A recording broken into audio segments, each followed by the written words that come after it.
Muy buenas noches, muchachos. Vamos ahora a continuar con nuestro segundo cántico del siervo. Es muy breve, es Isaías 49:1-6. Quiero decir que el marco en el que se inserta este cántico es más amplio, pero obviamente por razones de tiempo no podemos detenernos en tantos detalles que serían fabulosos, pero honestamente detenernos pues no nos daría tiempo ni siquiera para terminar este cántico ya en el resto del curso. Entonces, pues nos vamos a limitar solamente a los cánticos, a los 4 cánticos. Ya hemos conocido algo, ya vamos visualizando de qué se tratan, llevan continuidad, llevan lógica. Y bueno, pues prácticamente vamos a limitarnos. Si alguien en un momento libre después quisiera profundizar, este libro es maravilloso, de Klaus Balzer. Muy bien. Tenemos aquí a mi lado izquierdo, lo que sería el PDF, ¿verdad? Del segundo cántico del siervo. No les he enviado los archivos PDF, pero ya están el segundo y el tercero. Primeramente Dios mañana ya los tendrá por la mañana. Tenemos entonces el texto hebreo, tenemos el texto griego y tenemos el español. Vamos a leer el español, el texto en español que podría ser iluminador, pues es nuestra lengua madre, ¿verdad? Vamos a hacer esto un poco más grande para que nos ayude a leerlo bien. Entonces, son solamente 6 versículos. Isaías 49:1-6. Escuchadme, islas, atended, pueblos lejanos. Estaba yo en el vientre y el Señor me llamó. En las entrañas maternas y pronunció mi nombre. Hizo de mi boca una espada afilada. Me escondió en la sombra de su mano, me hizo flecha bruñida, me guardó en su aljaba. Y me dijo, tú eres mi siervo Israel, de quien estoy orgulloso.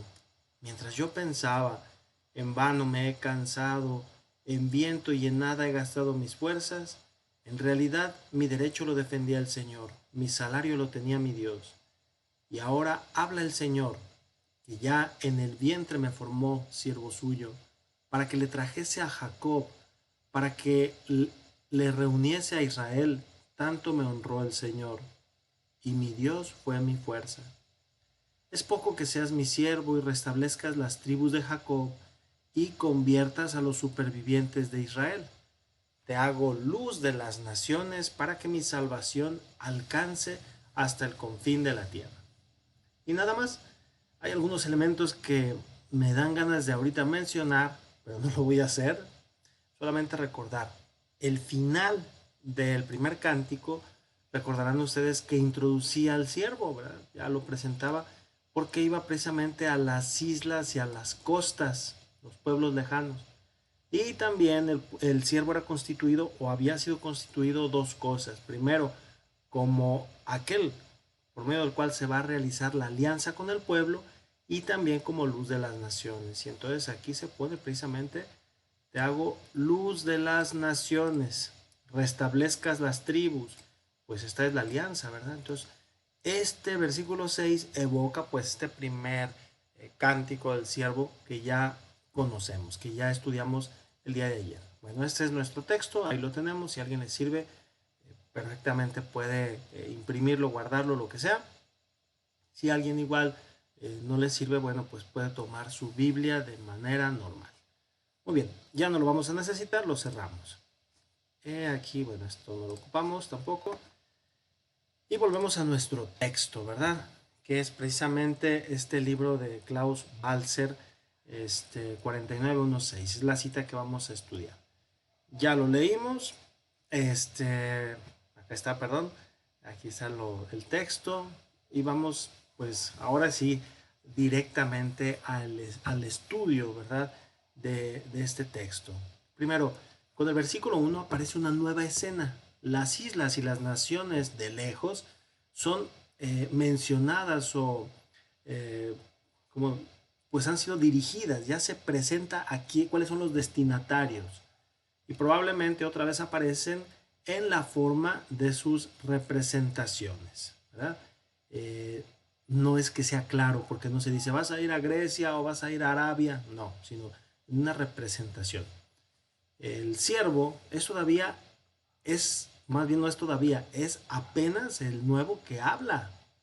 Pero aquí no comienza con la fórmula así dice el Señor, que era lo que normalmente, o con lo que normalmente comenzaban los oráculos. Ya lo habíamos mencionado cuando se decía, así dice el Señor. Kohamar Adonai en hebreo, así dice el Señor. Pero este no comienza así, entonces lo que prueba, eh, uno de dos, que él es un profeta, pero un profeta de una manera distinta.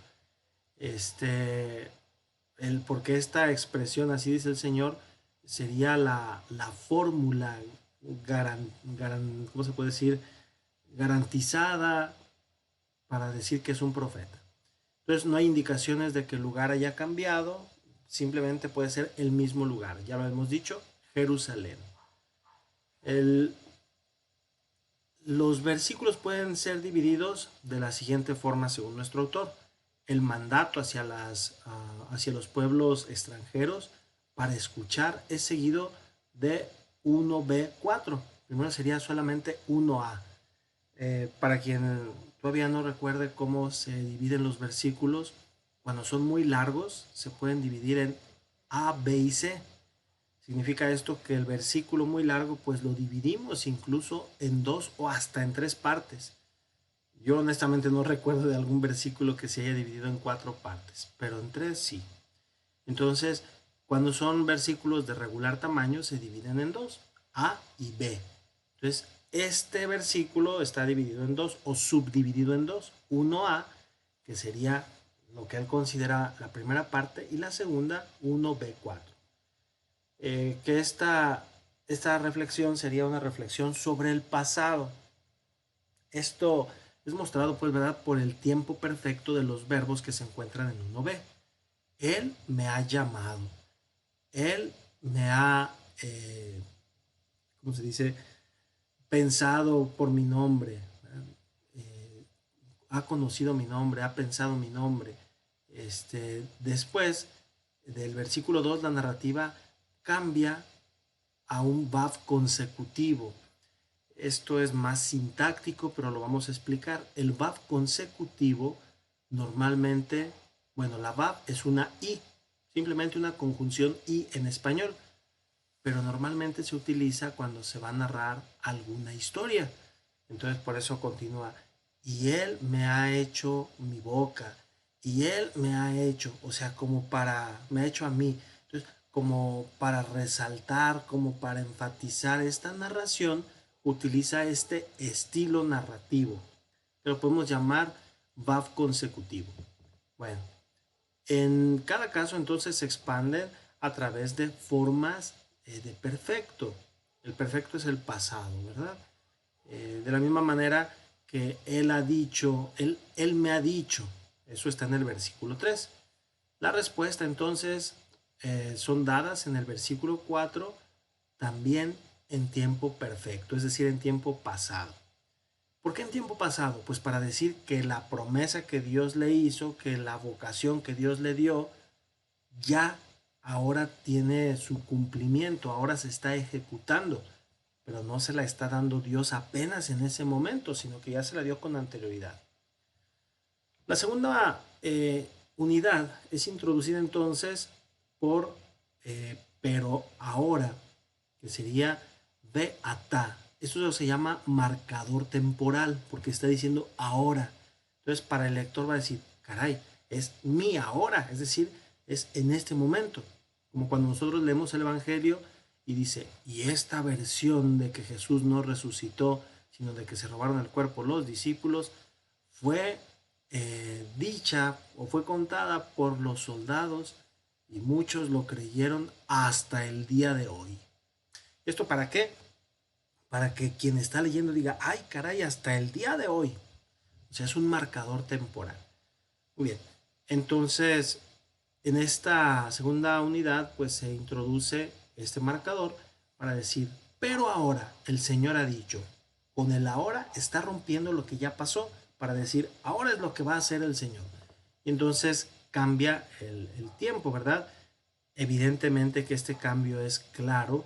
El texto ahora se preocupa por el presente y a partir de aquí hace una decisión breve formulada acerca del siervo y de Israel. Todavía no los identifica, todavía no dice el siervo de Israel, sino el siervo y el pueblo.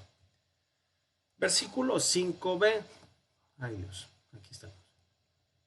Comienza con una declaración renovada por el siervo mismo, pero yo, y también con una citación posterior de las palabras de Dios.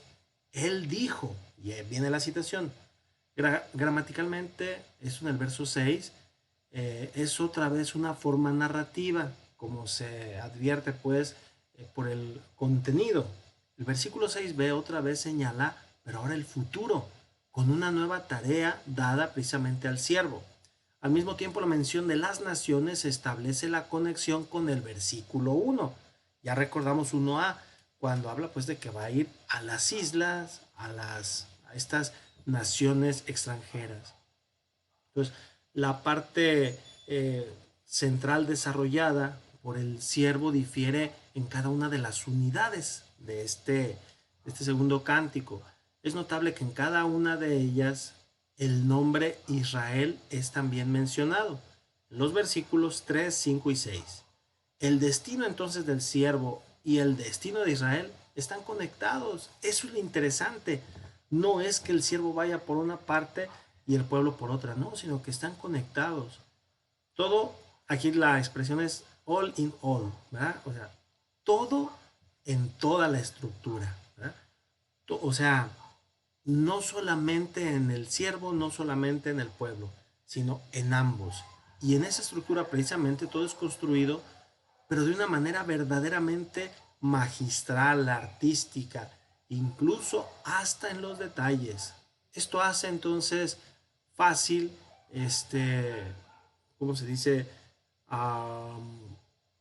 Pues mirar de paso. Hay una palabra más específica, ahorita la revisamos, perdonen ustedes.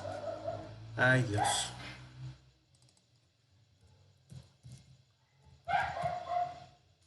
Pasar por alto. De pronto, estos perritos que no dejan estudiar, pero bueno.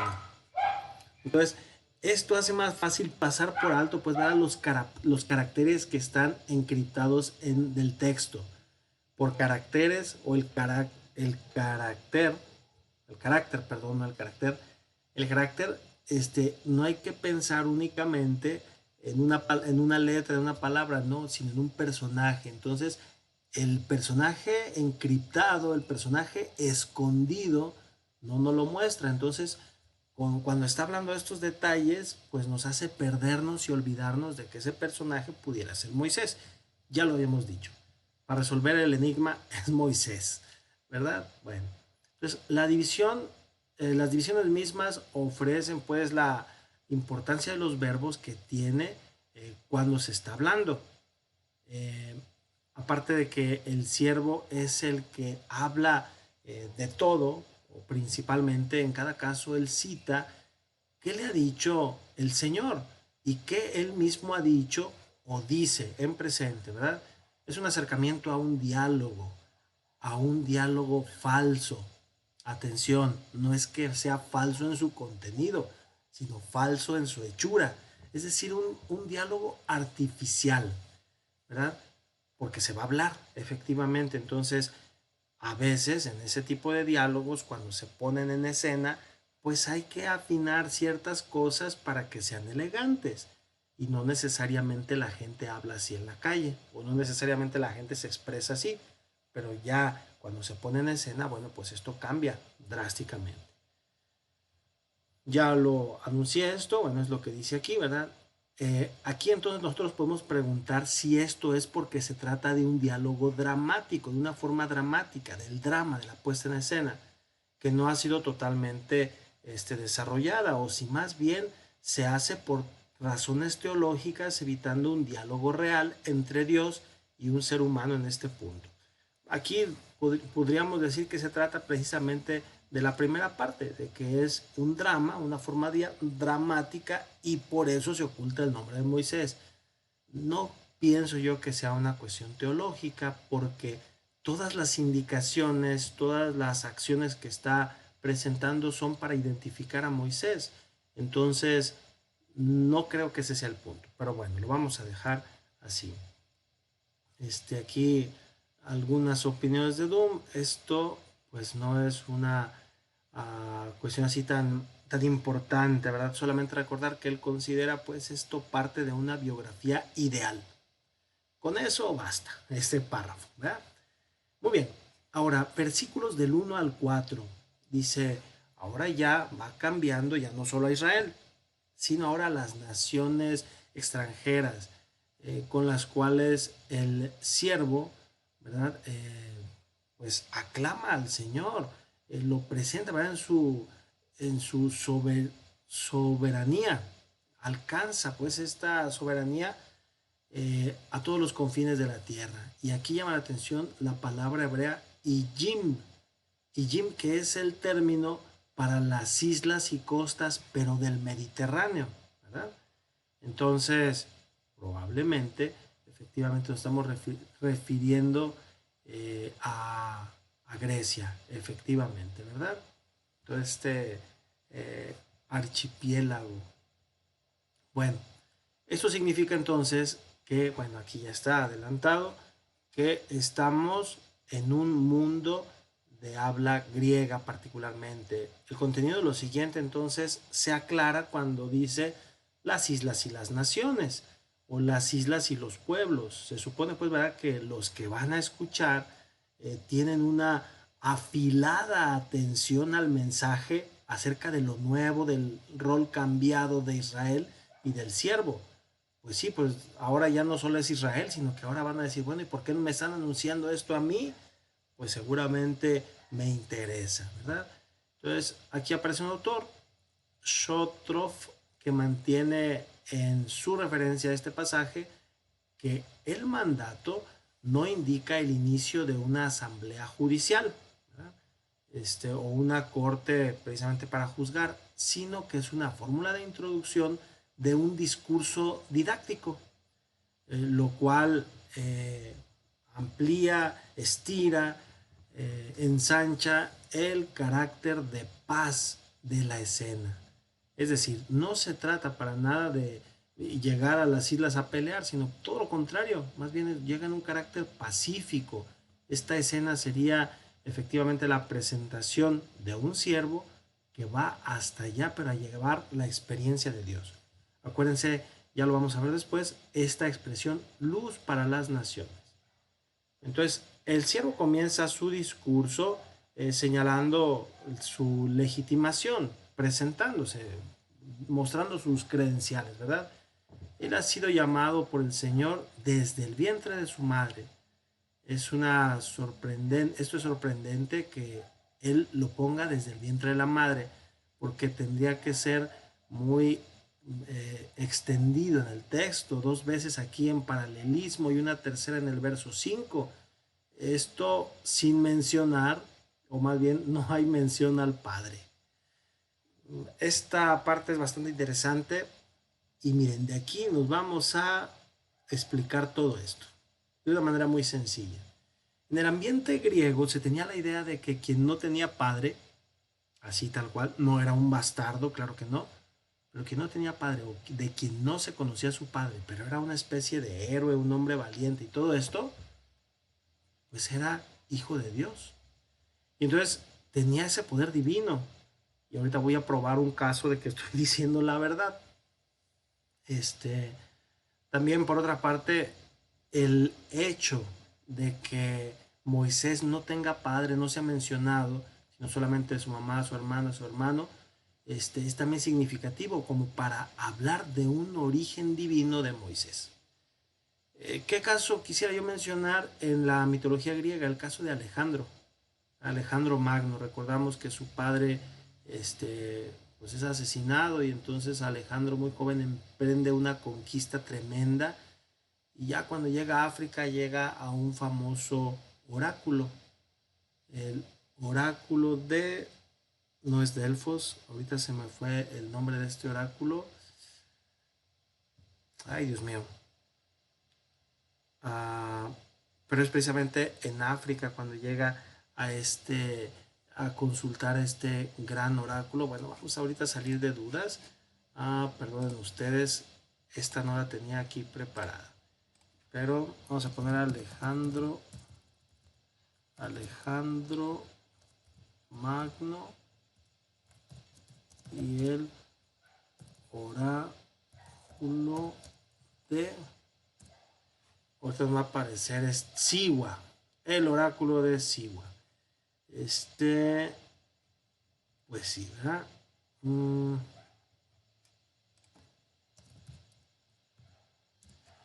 Este oráculo, bueno, parece que no aparece una página seria, al menos Wikipedia. Bueno, vamos a ver si nomás le dejamos oráculo de Siwa. Este oráculo es muy interesante porque cuando va Alejandro allí, aquí está, se presenta y entra, ¿verdad? Aquí tenemos esta localidad en Egipto, bastante interesante, donde estaba pues un como tipo templo y estaba un sacerdote y llegaban las gentes ahí a consultar. Siwa. Bueno, y Alejandro, y ya sabemos pues ¿verdad? Que ya no tenía papá y cuando llega entra a ese oráculo y entonces pregunta, dime si yo soy hijo de los dioses. Claro que al sacerdote no le convenía decir otra cosa, o al vidente o a quien estuviera allí no le convenía decir otra cosa. Entonces le dijo, sí, tú eres hijo de los dioses, eres hijo de Zeus. Alejandro sale revestido de gloria, entonces dice, pues claro, Zeus es mi padre. Y ahora la conquista se vuelve más fuerte. Y en pocos años Alejandro Magno conquista todo. Estamos hablando que Alejandro viene en el siglo IV, año 333, pero no importa para nuestro objetivo, porque precisamente en la mentalidad griega, quien no tenía papá o a quien no se mostraba su papá, o en este caso pues la muerte de su papá, representaba un personaje misterioso que provenía pues de los dioses. En ese sentido es en el que podemos ubicar a Moisés, recordando, ¿verdad? Toda esta forma, ¿verdad? En la que se desarrolla la tradición de Moisés, precisamente porque está cerca de Dios, habla con Dios, pues es un personaje bastante especial. Es quien consagra incluso a los sacerdotes, entonces para consagrarlos tiene que estar por encima de ellos. Bueno, respecto al versículo 2, hay un autor que se llama Selling y él dice que las imágenes mismas dibujando la lengua, la boca y la lengua del ciervo como una arma afilada que podría no estar al inicio, podría no ser suficientemente usada como un recuerdo de la tradición, porque Moisés no era el que hablaba. Recordarán ustedes que el que hablaba era precisamente Dios directamente o después va a ser Aarón, ¿verdad? Moisés no era un orador y más bien como que se queja, oye Señor, pues yo no sé hablar, no puedo. Entonces precisamente va Aarón para que sea quien hable. La base de esta suposición que presenta este autor del versículo 2 es con la imagen del Señor, pero como un guerrero. Entonces Dios habría afilado esta lengua, ¿verdad? Para hacerla precisamente ágil, para que pudiera hablar. Una característica de esta imagen es el cambio, ¿verdad? Perdón, no, todavía no es el cambio.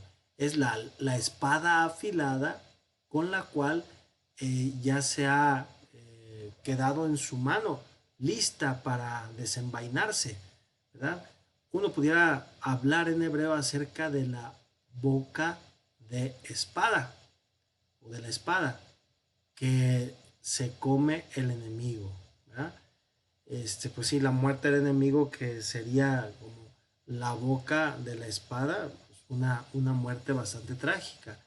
Las flechas entonces en el carcaj, pues sí, ahí se me fue la palabra, pero una es carcaj, en la otra es bueno, ahí la bolsita donde se llevan las flechas, dice, ya está lista. Aquí hay un verbo que es bastante interesante, dice, están afilados, y usa el verbo varar, pero esto significa pues, que las flechas están brillantes, que están listas, aparece en los 70 velos. ecletón, que también deriva de la forma varar, pero en este caso, ecletón es elegir. O sea, si ustedes se fijan, la Biblia de los 70 más bien se fue para traducir este mismo verbo como elección y no como afilado. Eso llama la atención. La espada es el arma, ¿verdad? Para un combate de cerca. El arco, en cambio, y la flecha se puede usar a distancia. Y lo que llama la atención es que la figura que emerge es idéntica con el antiguo cercano oriente, ¿verdad? Que en la presentación es de una deidad como guerrero. Así se está presentando a este siervo. En medio pues de los textos bíblicos, la teofanía descrita en Habacuc 3 es de especial interés, porque muestra a Dios quien, aquí esto es pisotea, si no me equivoco, pisotea, sí, a los pueblos extranjeros, ¿verdad? Entonces son los Gojim, con su ira. Eso pasa en Habacuc 3, pero aquí no es Habacuc 3, sino más bien es el Deuteronomio de Isaías, y más bien la postura es totalmente contraria. Aquí Dios sale en ayuda de este pueblo. Es notable pues, ¿verdad? Que estos dos textos presentan o dibujan un campo semántico similar, pero con interpretaciones diferentes, efectivamente.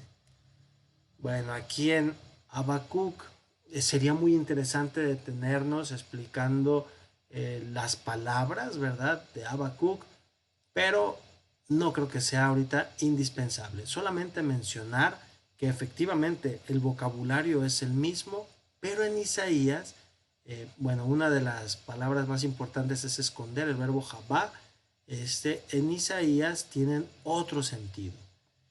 En Isaías nos damos cuenta entonces de que no hay mención de esplendor, luz, rayos, pero habla en cambio acerca del siervo y de su boca.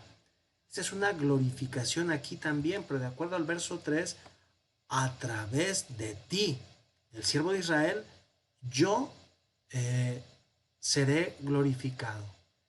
Hay una palabra que es tiperet, T, F, Aleph, Resh, entonces aquí está la raíz, tiperet. Bueno, el sustantivo es tiperet y es gloria, pero aquí está en Yictol y entonces es yo glorificaré. ¿No? Entonces yo seré glorificado. Es Hitpael, si no me equivoco, el Yictol de Hitpael. No nos vamos a preguntar o a preocupar por eso. Hitpael es una conjugación, pero aquí está efectivamente en la primera persona.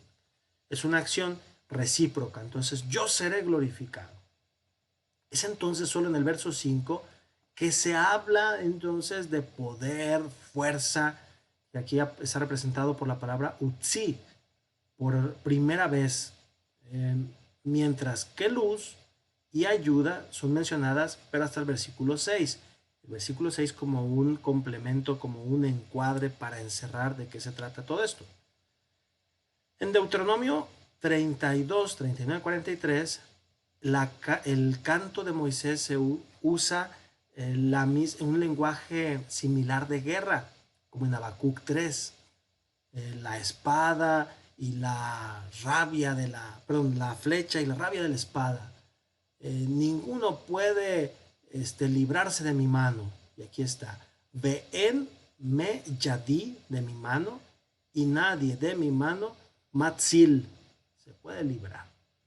Entonces, esta expresión pues es belicosa, obviamente, en Deuteronomio y en Habacuc, pero en Isaías 49:2 no, porque dice que el siervo mantiene seguro o mantiene a salvo en la sombra de su mano. Y utiliza precisamente otra vez Yadó, porque es tercera persona, Yad es el sustantivo y la O sería el pronombre personal, el sufijo de la tercera persona de singular, entonces sería en su mano, mientras que aquí di sería en mi mano. Entonces, Betzel Yadó, en la sombra o a la sombra de su mano. Entonces, ahí están seguros, a la sombra de su mano. Pues ¿por qué? Si es posible, él trae la espada, pero la sombra de su mano da seguridad, no da miedo. Ese es el contraste. Entonces la transformación de una espada en un símil de espada o en algo parecido a la espada, porque dice como una espada, y la extensión del ciervo, de la boca del ciervo, son decisivas, pues, ¿verdad? Para entender el Deutero Isaías. Pero entonces, ¿cómo la boca del ciervo y la idea de una guerra santa van juntas? Este, hay un hecho en el texto, en la tradición de Moisés, que introduce pues esta especificación asociando los dos conceptos y que también queda con el contexto de los versos 2 y 4, los versículos 2 y 4. ¿Cuál es ese contexto? ¿Cuál es esa situación? Hay que recordar que pues también en el Éxodo hay unas luchas, ¿verdad? Peleas con pueblos. Y este es el asesino de los amalecitas, ¿verdad? O el asesinato de los amalecitas en Éxodo 17, 8, 6, 8, 16. Esto debe ser leído, sin embargo, junto con el sumario. Dice aquí en la versión de la Vulgata del libro de Judith. ¿Y qué dice allí? Dice, piensa o, sí, ¿verdad? Pensamiento de Moisés, el siervo de Dios, quien golpeó a los amalecitas no con la espada, sino con su santa oración. A quien confió sobre su poder y fuerza, o más bien confió en su poder y fuerza, en su, ¿cómo se llama? En su ejército, en su, se me fue, en su escudo, carro y caballeros, ¿verdad? O sea, Moisés confía en ello y en su santa oración. Y ellos, los amalecitas, ellos son los que confiaron en su poder, en su gloria, en su ejército. Y pues no les funcionó. Entonces, aquí hay que decir claramente que no es precisamente una guerra como tal, sino más bien la oración de Moisés. Bueno, vamos a brincar una parte de aquí. Aquí aparece otra vez, bueno, no otra vez. Dice, ah, para, para ninguno, no para ninguno. Am, se me olvidó esta parte que ya había leído, pero denme un segundo. Vamos a revisar.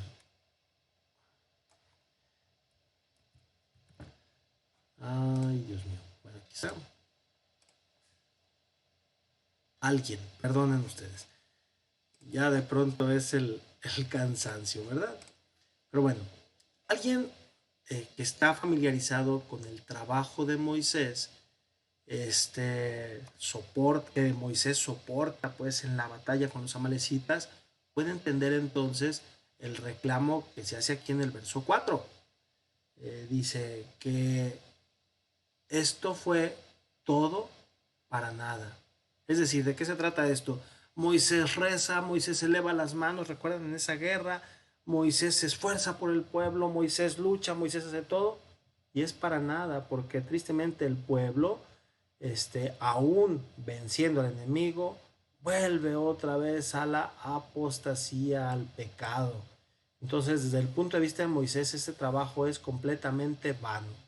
Y aquí está precisamente esa expresión, Hebel, Tohu, Rik. Hebel, ese lo encontramos particularmente en el libro del Coelet, cuando dice todo es vanidad, y utiliza precisamente Hebel como para decir que es vanidad, superfluo, que es, ¿cómo se dice? Fugaz, fugaz.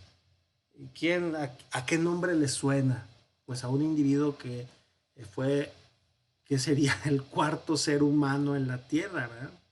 Primero Adán, segundo Eva, tercero Caín, cuarto Abel. Sí, es Hebel. Abel porque su existencia es fugaz. Aparece y ya después lo mata Caín y desaparece. Entonces, eso significa Hebel. Tohu. Tohu es caos, es confusión, es desorden. ¿Recuerdan ustedes cuando en el momento de la creación se dice que todo era? Tohu babohu, aquí está, tohu, es decir, confusión. Y rik, pues, ¿verdad? También va en esta misma sentido, en este mismo sentido, que sería algo vano, algo fútil, etc. Entonces, eso es lo que Moisés considera de su propio trabajo. Incluso, si los derechos y del que sería el mishpat, el juicio, y la recompensa, peulah, permanecen con Dios. Aunque para Dios permanezca esta recompensa, para Moisés, de todas maneras, a Moisés se le hace inútil hacer esto porque el pueblo regresa otra vez a los mismos problemas. Bueno, aquí esta parte no es tan importante. Sí, aquí. Hay que distinguir, ¿verdad? Hay unas palabras que se pueden utilizar en diferentes sentidos. Una de ellas es gritar. No nomás se grita de dolor cuando alguien le están golpeando, se puede gritar de alegría, de euforia, de muchas cosas. Bueno, entonces aquí hay una diferencia, ¿verdad? Similar que se hace cuando con la, ¿cómo se puede decir? Con una palabra, pues, ¿verdad? Cuando nosotros nos damos cuenta de la recepción del texto en Isaías 41, 15, 16, que sería muy similar al canto de Miriam de Éxodo 15, 20, 21.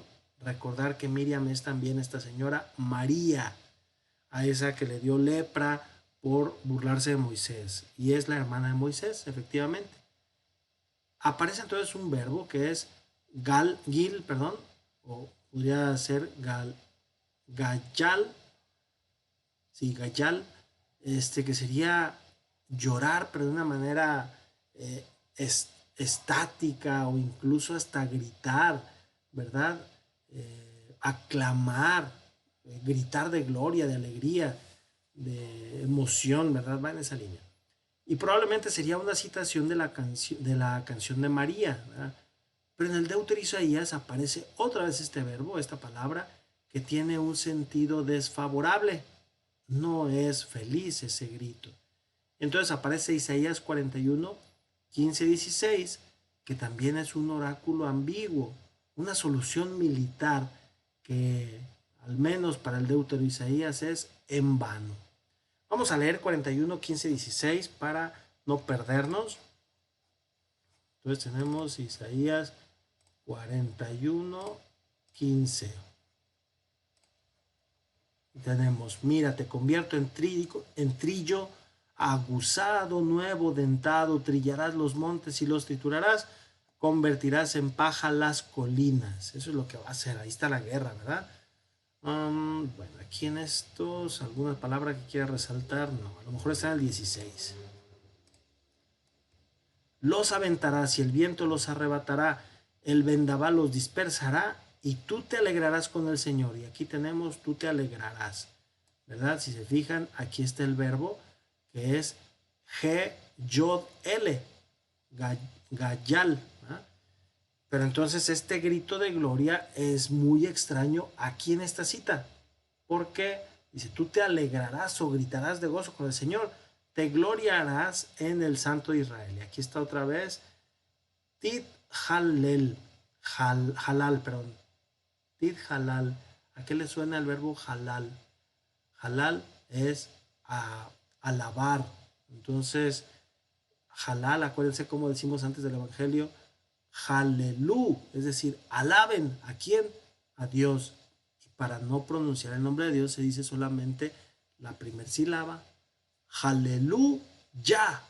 Entonces, aleluya es alabemos, alaben ustedes, la segunda persona plural, alabar al Señor. Aleluya. Entonces ahí está. Bueno, no nos entretenemos en esto mucho y continuamos entonces con este sentido desfavorable que tiene precisamente en el cántico. En este tiene un sentido favorable, un ambiente ambiguo, porque incluso hasta le va a dar gloria a Dios. Pero pareciera que en el texto del siervo no. Dice esto, sin duda, pues, ¿verdad? Esta información es información de gran importancia para las islas y para las naciones. No necesitan, no hay necesidad, pues, ¿verdad?, de tener miedo ya para una guerra santa, no, sino que Moisés mismo lo ha confirmado. Es una alteración esencial de la tradición en un camino de una nueva interpretación. Por el momento nosotros dejamos abierta la cuestión acerca del lugar, de esta posición de que históricamente se esté hablando. Esto lo dejamos a un lado, pero la invitación sin duda que queda abierta a las naciones. La tendencia entonces de todo el texto, de los versículos 1 a 4, ahora marca un entendimiento más sencillo, o lo va a hacer más sencillo para entender, más fácil. La dificultad principal del exégesis entonces es eliminar. Si nosotros asumimos que aquí el siervo Moisés está citando un oráculo divino acerca del siervo de Israel, ya serían entonces dos siervos, la formulación tú eres mi siervo, Israel, correspondería a 41.8. Efectivamente, ¿qué dice 41.8? Vamos a ver. Dice, tú Israel, siervo mío, Jacob, mi elegido, estirpe de Abraham, mi amigo. Y entonces el siervo no sería Moisés, serían dos siervos. Pero no se refiere a eso, sino que este Israel, Jacob, ¿dónde está? Sería la semilla o la simiente de Abraham. Entonces, en el capítulo 41 también nosotros encontramos esta designación después del discurso las islas y las naciones. En ambos casos, el sujeto o lo importante, el tema, es la elección. Fuera del Deutero Isaías, la descripción explícita de Israel como siervo es relativamente rara, fuera del Deutero Isaías. Por eso queremos resaltar que el Deutero Isaías tiene una teología propia, comparada entonces con la forma verbal que utiliza o con la que se expresa de Israel, porque Israel es el que sirve al Señor. ¿Eh? Bueno, esto es más de lo mismo, ¿verdad? En donde se expresa este llamado por parte de Dios, pero esto lo vamos a omitir, solamente esta parte final. Si el texto es examinado bajo los criterios literarios, esto se convierte en algo plano, ¿verdad? Que Israel es una parte integral de la declaración. No puede ser eliminada, ni tampoco es una adición posterior. Sin embargo, la transmisión textual está profundamente bien testificada. Es decir, no es un añadido, no, sino que sí está bien testificada. ¿Y esto para qué? Para pensar que efectivamente el siervo Israel, considerado por Dios, es para ubicarlo como la simiente de Abraham, como para decir, no se ha perdido la promesa, pero aquí viene un nuevo siervo que es el que va a ejecutar las legislaciones. El texto, este primer cántico del siervo es muy interesante, por eso hay que evitar perdernos en tantos detalles. Vamos centrándonos en lo esencial. Y ahorita vamos a una sorpresa que aquí vamos a encontrar. Dice, a primera vista el verso 5a pareciera una pequeña unidad, pero los comentaristas han dudado si esta frase en sí misma contiene una declaración total, ¿verdad? O si no es meramente una preparación para lo que sigue, por el beatá, por el ahora, ese que decíamos que es un marcador temporal, ¿verdad? Esto es una clara señal de que es un nuevo comienzo, cierto, pero el centro es otra vez el estatuto, la base, que es acerca de Israel. El nombre introduce entonces una sentencia, una frase que contiene un verbo principal en esta unidad. Nosotros esperamos, encontrar la información acerca de qué dice el Señor a su siervo. Pero eso solo es el comienzo de las dificultades textuales y lexicales presentadas por el mismo texto. Hay que decir que el texto primero fue hablado, entonces no era texto, era una expresión. Y ahorita nos va a presentar el autor cuáles son esas dificultades principales. En la frase del texto masorético, el texto masorético es la Biblia hebrea, dice, nos da a nosotros pero Israel no será reunido. Israel. ¿No? Y después en la forma, la sentencia o la frase dice, puede ciertamente mantenerse. Nosotros tenemos solo la explicación, para explicar, perdón, dónde o dónde a. ¿No? Bueno, Israel será reunido. Aquí tiene este verbo que es reunirse, asaf, o no reunirse. Entonces, ¿cuál de los dos casos es el posible? Bueno, si nos vamos a una posibilidad, de acuerdo ¿cómo se llama? A este verbo reunirse, sería con la frase donde a, es decir, unirse a sus padres o a sus parientes. ¿Y dónde están los padres y parientes en ese momento? Pues están muertos. Entonces, en este caso, el mundo, la palabra significaría muerte. Sí, se van a reunir, Israel sí se va a reunir, pero se va a reunir con sus parientes, con sus padres. Se van a morir. Entonces, esto no es muy agradable, ¿verdad? Dice, algunos pasajes usan este verbo, ¿verdad? Que sería Aleph, SP, en el contexto de sepultura, de sepelio, ¿verdad? Y aparecen algunas citas. Bueno, pero el verbo necesita o no necesita de alguna posterior definición provista que signifique algo obvio en el contexto. Por ejemplo, cuando se habla de Aarón, que dice, fue reunido y murió allí, o se reunió y murió allí. O sea, ¿con quién fue reunido? Pues con sus padres. Esa expresión es muy clásica del Antiguo Testamento. Y me voy a reunir con mis padres. Pues ya se va a morir. ¿No? Entonces aquí tenemos el verbo asaf otra vez. Yasef umet, y murió Sham, allí. ¿No?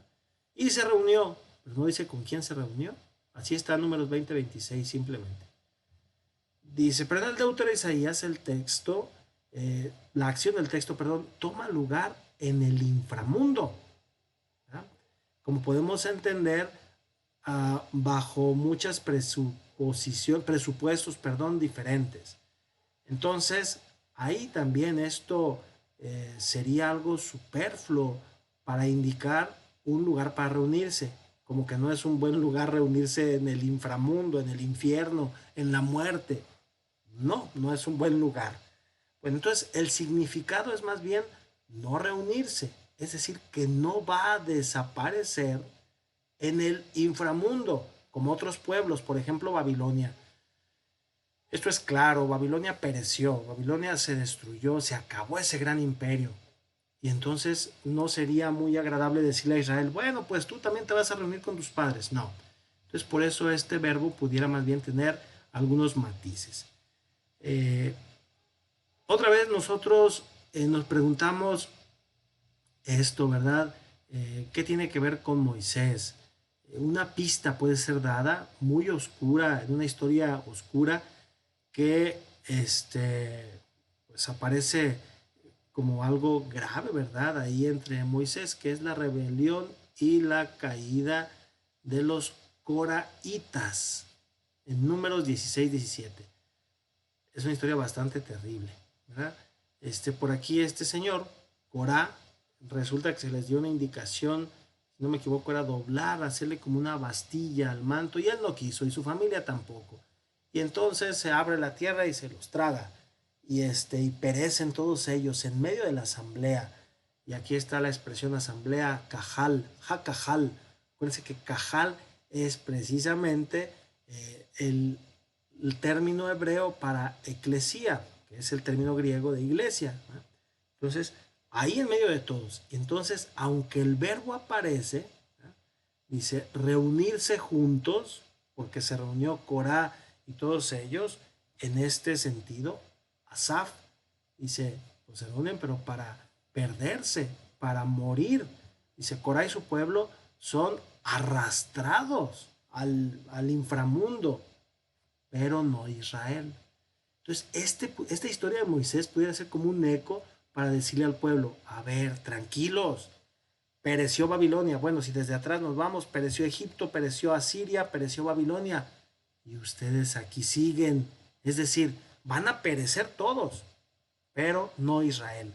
Entonces la traducción más precisa no es se reunirá Israel, sino no se reunirá Israel, es decir, con los muertos. No, no se va a reunir con esos que perecieron, sino que Israel se va a mantener vivo, porque es un pueblo, ¿verdad? Bueno, um, eso también es interesante, pero lo tenemos que brincar un poquito por razones de tiempo. Bueno, aquí vamos a continuar, esto sí es importante. Dice, la era de la caminata o del senderismo, si así lo queremos decir, en el desierto, está llena de rebelión en contra de su Dios, del pueblo. Ya lo sabemos en el desierto. Tenemos hambre y les dio maná, y ya nos enfadamos del maná y les dio codornices, y tenemos sed. Es una constante en la cual están pues ahí peleando, ¿verdad? Murmuran, la murmuración en el desierto es también algo continuo del pueblo, ¿verdad? Que está enojado en contra de Dios. Incluso la historia del becerro de oro, encontramos pues bastantes dificultades de este pueblo en el desierto. Después de los eventos del Sinaí, entonces pareciera comenzar una historia más crítica, que ya se mencionó esta historia acerca de los coraitas, o también las narrativas de los espías que aparecen allí precisamente. Moisés puede evitar lo peor, especialmente a través de su intercesión. Moisés ahí aparece como, no como un profeta, más bien como un sacerdote. Ese punto es bastante delicado, porque si bien los sacerdotes fueron instituidos por Dios a través de Moisés, el que desempeña el oficio sacerdotal antes de Aarón es Moisés, porque él es quien intercede, él es quien se presenta ante Dios. Y eso es bastante interesante. Estos son algunos de los pasajes, no los leemos en este momento, pero que muestran precisamente la exhortación, que él exhorta al pueblo para arrepentirse y para cambiar ¿cómo se puede decir? Su acción, para que se convierta en algo ejemplar. Bueno, vamos a 49.5a. Moisés tiene una doble función. Ya lo adelantamos un poquito. Dice, por una parte es un siervo, Eved Lo. Esta palabrita Lo es muy interesante. ¿Por qué? Porque si nomás lo tenemos L más O, es para él. Pero si lo tenemos L con Ajin, perdón, con Aleph, es no. Bueno, entonces, cuidado con esta palabra. Es imperceptible a la escucha. Es igual lo y lo, pero es perceptible en la escritura. Bueno, al mismo tiempo, entonces, por el pueblo, él es quien los hace regresar para él, el Lab, ¿verdad? Para él, es decir, para Dios. Aquí otra vez el nombre de Jacob es encontrado en un contexto que amplía la existencia del pueblo como pecadores perdonados. Dios los perdona. Y aquí la figura de Jacob tiene este sentido de representar a un pueblo perdonado por Dios. Entonces, regresando a nuestra mirada, nosotros también podemos mirar que la versión del texto de los masoretas ya propone un kereketib. ¿Qué es eso de kereketib? Muy bien, vamos. Es el versículo 5a, 49.5a. Vamos a regresar. Kere es del verbo kara, que es leer, y ketib es del verbo katab, que es escribir. Entonces un kereketib significa así está escrito, pero así no se debe de leer. Bueno, entonces vamos a 49.5a. Y nos fijamos aquí. Esto es lo que quiero que vean, ¿verdad? Lo y lo. Un lo significa no, ahí está. Bueno, ahí está. No o negación. El otro lo significa para él. Si ustedes se fijan en la traducción, tenemos para que él trajese a Jacob, o para que le trajese a Jacob. ¿Qué significa? Que este es el Ketib, ahí dice Ketib, o sea, eso es lo que está escrito. Pero los masoretas dicen, aunque eso está escrito, no se debe leer así, sino que se debe leer así. Los masoretas por ahí en los años, bueno, más bien el año 1000 más o menos, vendrán a ponerle vocales al texto que es solamente consonántico, es decir, las letritas grandes son las consonantes, las letritas pequeñitas, estas letritas grandes son consonantes, las letritas de abajo son las vocales. Pues los masoretas vinieron a ponerle esos puntitos y esas letritas que son vocales. Y van a decir ustedes, bueno, ¿y quiénes eran los masoretas? Eran sabios. Entonces, esos sabios consideraron que no era propio dejarlo, sino que esta era la lectura correcta, porque si no cambia el sentido, dice, y ahora habla el Señor, ya en el vientre me formó siervo suyo para que le trajese a Jacob, si está bien, para que no reuniera a Israel. Tiene algo de sentido. Recuerden ustedes que para que no reuniera a Israel es para que no se reúna con los muertos, porque aquí está otra vez el verbo asaf. Pero también podría tener ese otro bonito sentido de decir, bueno, para que reúna a Israel, o sea, a las tribus dispersas. Y probablemente también ese sería el sentido. Pero bueno, este es el kere, perdón, ese es el ketib y este de acá es el kere. Si se fijan, ahí abajo dice kere, ¿verdad? Como se debe de leer. Eso es como está escrito y eso es como se debe de leer. Bueno, regresamos a nuestro texto, que ya estamos muy cercanos a acabar. Y entonces nos dice precisamente que aquí nos encontramos con ese punto. ¿Va a ser reunido o no va a ser reunido? ¿O va a ser reunido para él? Entonces, a la hora de pronunciarse, pues hay una ambivalencia que refleja precisamente la intención propia del Deutero Isaías. Cuando nosotros leemos en voz alta las dos versiones, no lo distinguimos. La primera versión, en el sentido de que no serán arrastrados, no desaparecerán, es con el lo negativo. Es cuando dice no va a desaparecer. Y esto sería en un tiempo ¿cómo se dice?, de angustia. La segunda versión da esperanza. La esperanza de que Israel será reunido de nuevo. Israel como país, y entonces se refiere aquí a las tribus. Las dos versiones son interesantes y por eso, cuando se habla de un traductor, los italianos dicen traduttore e traditore. El que traduce es un traidor, porque al final tenemos que escoger y a ver, para escoger hay que ser sabio. Es difícil, totalmente difícil hacer una traducción de la Biblia teniendo en cuenta todo esto, porque no es solo traducir, sino buscar cuál expresión verdaderamente es mejor. Bueno, esta versión eh, ha sido tomada entonces en cuenta en la traducción, esta segunda, la de reunir, ¿verdad?, en vista a los textos posteriores en el Deutero Isaías. En los textos posteriores ya los va a mencionar más abajo cuando nos habla precisamente de las tribus de Israel. Entonces, si va a ser reunido, tiene más bien ese sentido. Pero el otro sentido queda como posible para que nos demos cuenta que Israel pues no va a perecer como los demás pueblos. Bueno, en el contenido de los versículos 3 y 5 corresponden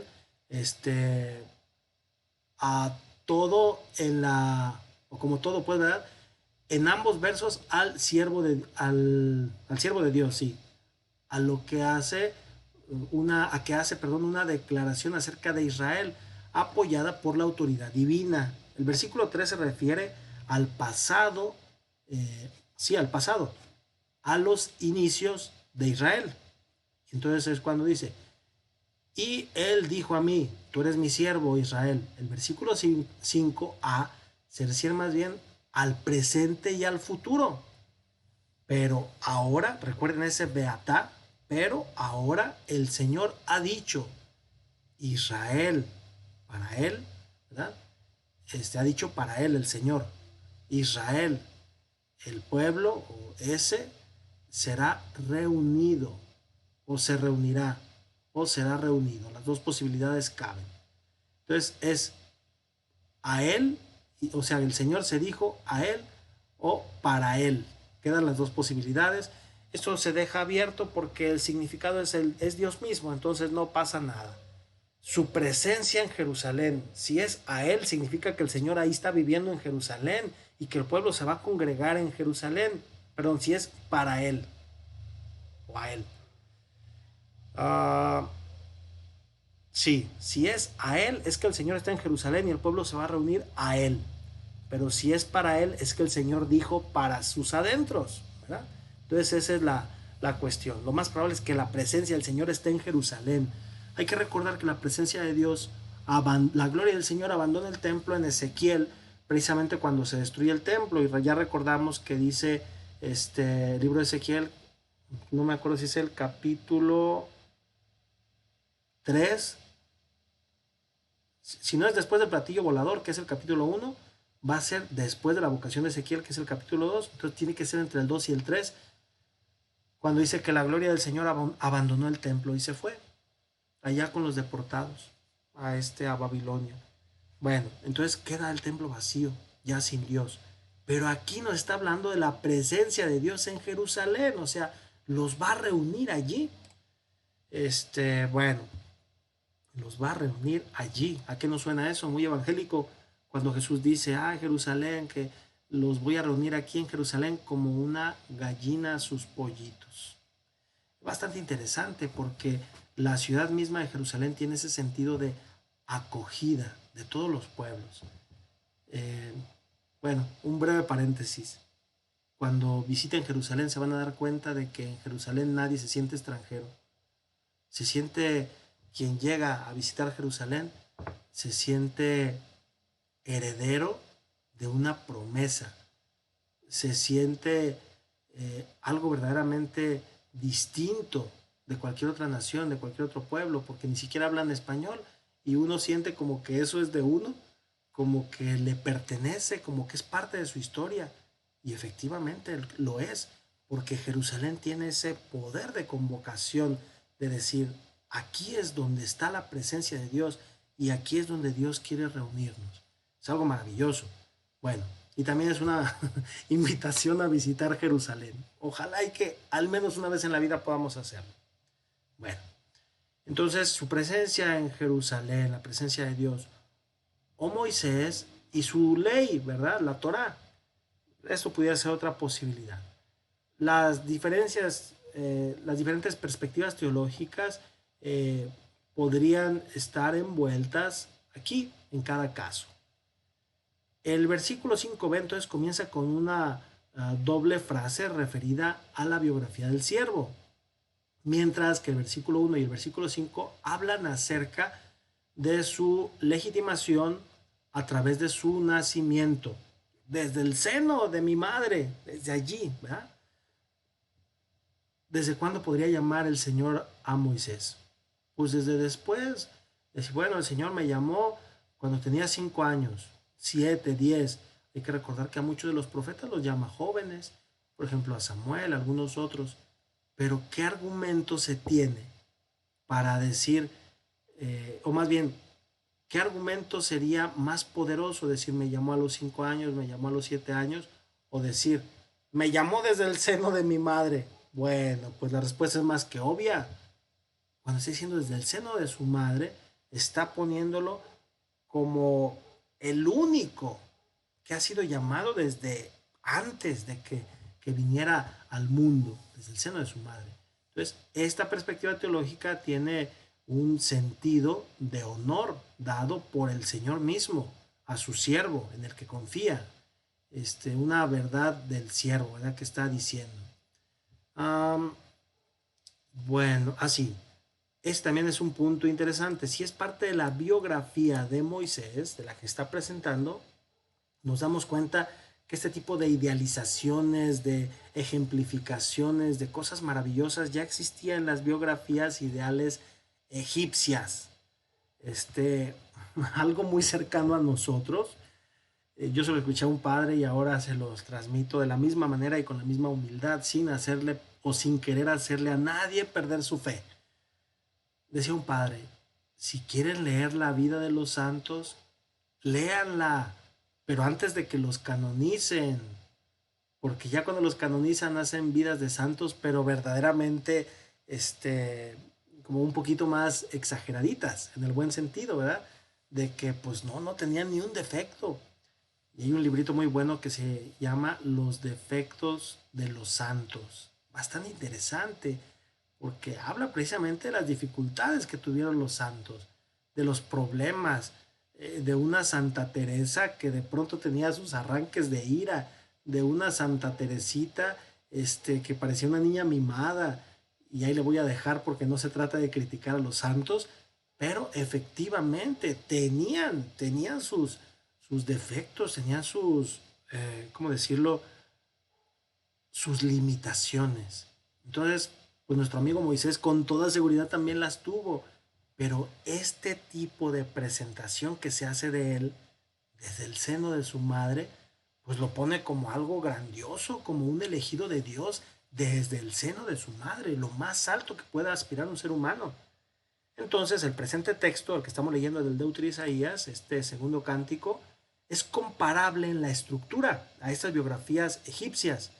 Si el siervo es identificado con Moisés, es todavía más posible, difícilmente posible, perdón, que se determine con un cierto específico, ¿cómo se dice?, de honores que el escritor tiene en mente.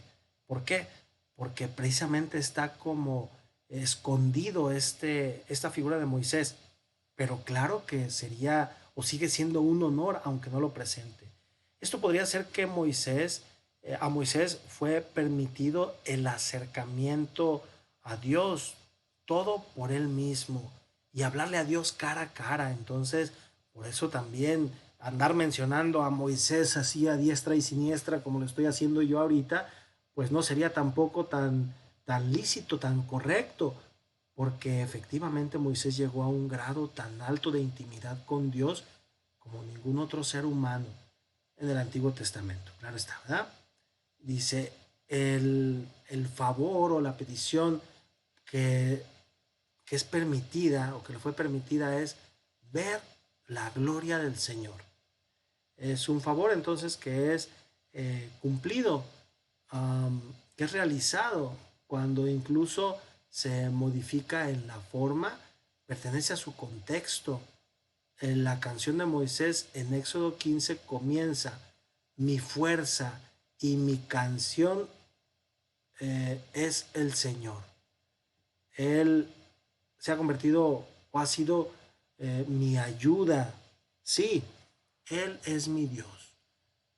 Recordamos esa, ¿cómo se llama?, escena maravillosa cuando Moisés ve la gloria de Dios.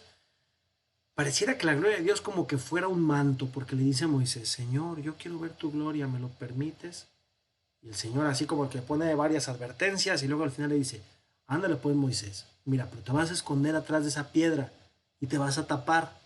Entonces cuando yo pase, yo te voy a decir cuándo, y voy a pasar así frente a ti, y ya te voy a decir cuándo veas mi gloria.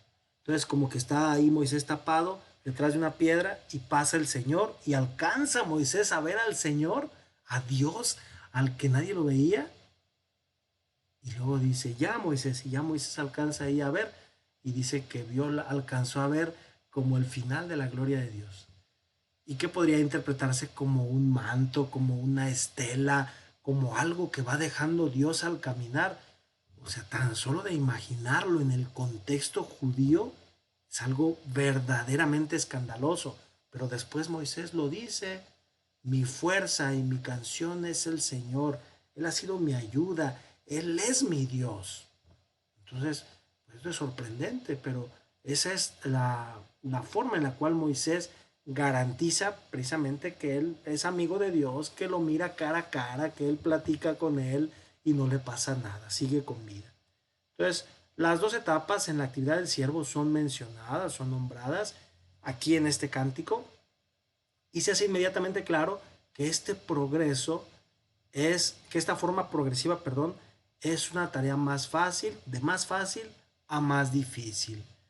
El significado de esta tarea más grande, más interesante, es que se pone hacia el futuro, que puede ser juzgado cuando uno conoce la dificultad, incluso en la primera tarea, que era precisamente levantar, reunir a las tribus de Jacob.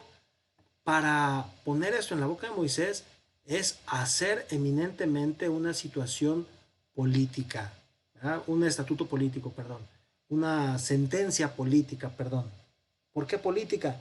Porque cada tribu anda independiente, porque cuando llegan de Babilonia, no es que ya estén las tribus y digan, ay, yo soy de Benjamín, yo soy de Efraín, Manasés, no. Llegan todos como judíos dispersos y se quieren acomodar y andan peleándose con los habitantes de este lugar. Entonces, ¿de qué se trata? De decirles, vamos a unirnos, vamos a hacer tribus, que cada quien viva en sus tribus, pero todos, si así lo queremos decir, confederados con Dios, todos unidos por una misma ley, la ley de Moisés. Entonces tiene todo un sentido bastante interesante. Dice, por esto, ¿verdad? Se toma, ¿cómo se dice? Pues sí, se toma, se recibe una tradición prenacional, antes de que fuera nación, antes de Abraham, premonárquica, antes de la monarquía, todos los patriarcas y todos ellos, las tradiciones de una liga tribal. ¿No? Entonces, ¿qué se busca hacer? Pues sí, efectivamente una liga tribal, pero tratando de reconocer las diferentes tribus. Hay un autor que se llama Lester Grabe, que ya se los he mencionado varias veces, tiene un libro que se llama Ancient Israel, Antiguo Israel, que lo tenía por aquí. Bueno, ya lo debo tener acá en otro lado, pero no nos vamos a entretener en eso.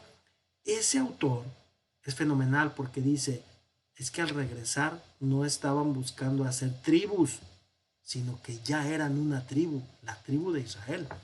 Porque efectivamente al regresar están unificados y a poco se van a dividir. No, no se van a dividir, sino los que ya estaban allí los van a tratar de integrar al gran pueblo de Israel. Pero eso implica ponerles nombre a sus tribus para que conformen el pueblo de Israel. Hay que recordar también que Ciro, rey de los persas, cuando los hace regresar, les dice, tienen que formar un país. Ay, Ciro, qué buena gente. No, no era por buena gente. Si conformaban un país, entonces tenían una gran posibilidad, pagarle a Ciro su tributo. Si seguían siendo tribus, ¿a quién le cobraba Ciro? Entonces tiene una doble finalidad. Entonces, aquí la figura de Moisés tiene este sentido de unificación. Y bueno, no nos vamos a entretener tanto en una explicación más honda, pero va en esta línea, esta presencia de Moisés, pues, ¿verdad? Que busca el orden de las tribus, de los que van o de los que fueron caminantes en el desierto, para aceptar esta, o más bien para llegar a esta figura aceptada de manera general. Bueno,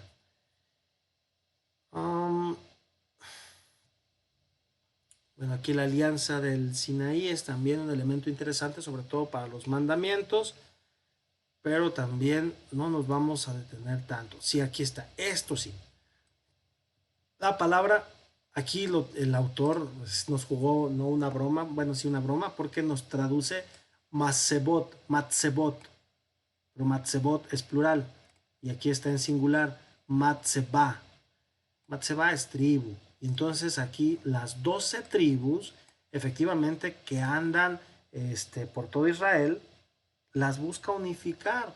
Y aquí el punto es, ¿de veras eran 12 tribus? O también pudieron haber sido grupos extranjeros que ya estaban asentados ahí de mucho tiempo y que se sentían judíos, nada más que ellos no fueron al desierto, al destierro. Y entonces al sentirse judíos, pues ahora los judíos que vienen del exilio los tienen que integrar. Entonces tendría este sentido precisamente de correspondencia, de unificación de las 12 tribus de Israel, una confederación, ¿verdad? Pero ¿quién va a unificar o qué va a unificar? Otra vez, la ley de Moisés. Es como si en México dijéramos que somos 32 estados y entonces cada estado es un país. Y decimos, no, no puede ser un país, estaríamos muy pequeñitos. Bueno, entonces vamos a hacer vamos a decir que son tribus, vamos a hacer 32 tribus. Bueno, somos tribus, pero ¿quién nos va a defender cuando venga alguien a pelearnos? Bueno, vamos a hacer una constitución política para todos. Y con esa constitución política nos vamos a unificar. Pues la constitución política para las 12 tribus de Israel se llama Torá de Moisés, o también Pentateuco. Es esa la constitución del pueblo. Es escrito el dictamen que les permite vivir como pueblo. Bueno, y en ese sentido también aparece Moisés ha colocado, o debería haber colocado pues estelas o pilares de culto. Ya lo recordamos muy bien cuando Moisés lo va haciendo. Muy seguramente ha sido a causa de las ofensas en una era posterior, ¿verdad? Recordando pues la idolatría y todos estos problemas que se dieron, pues sí, incluso después de haber conocido a Dios. Aquí aparece un problema con el vocabulario.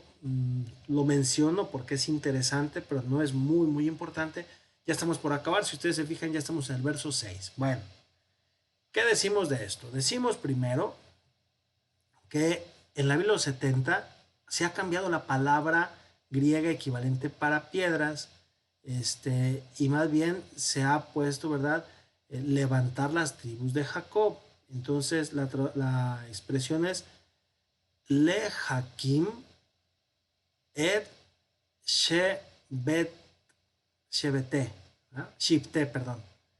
Entonces, sí, ¿verdad? Como levantar, alzar, el verbo es kum, hacer levantar, porque está en Jifil, hacer levantar a las tribus de Jacob. Esta sería una posterior interpretación que exonera a Moisés, lo pone como pregunta. Es, bueno, al cambiarlo a piedras en lugar de decir tribus, pues pareciera que no está ya incorporado Moisés.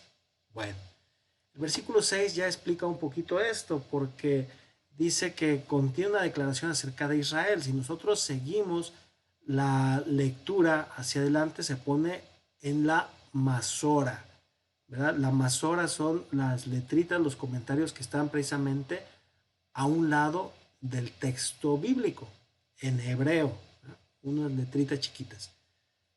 En ellas, quien ha sido salvado es Netzure,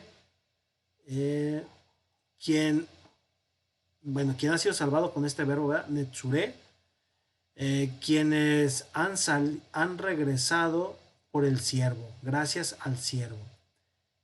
Esto puede significar, pues, ¿verdad?, al pueblo, quien fue dejado en el éxodo, pero también es una referencia transparente al retorno del exilio, ya lo hemos dicho, de Babilonia, en lo cual hay una situación contemporánea al Deutero Isaías.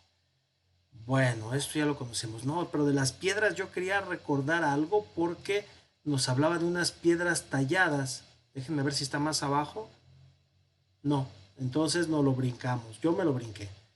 Las piedras talladas las vamos a encontrar en el siguiente cántico. Disculpen ustedes, es que yo creí que lo había leído aquí, pero no. Aquí simplemente nos habla de esta sustitución. La parte final, bueno, ya aquí vamos a el clímax y la conclusión de los destinatarios del siervo, que son los pueblos extranjeros. Es una información, o es la información que él mismo se presenta, que él mismo va a ser como una luz de las naciones. Leor Gojim, y ahí está otra vez Gojim, pueblos, naciones. El griego es etne. Ambos, luz y ayuda que es para Israel, puede significar desastre para las naciones en el recuadro de la Guerra Santa.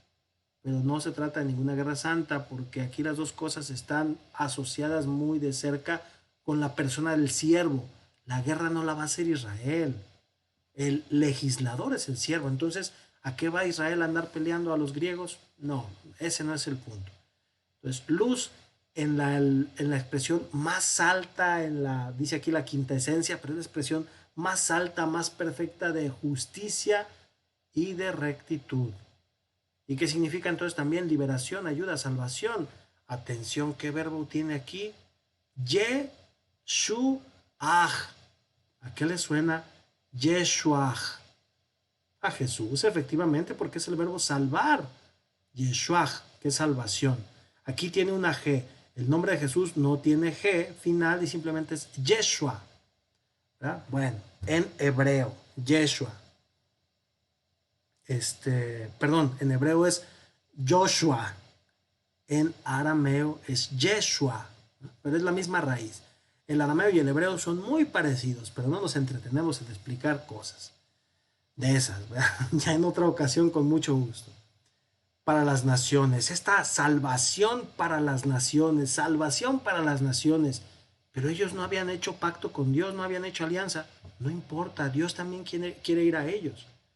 En 51:4-6, entonces, se hará incluso más claro cómo esto está conectado con los preceptos de la ley, con la Torah y con la justicia.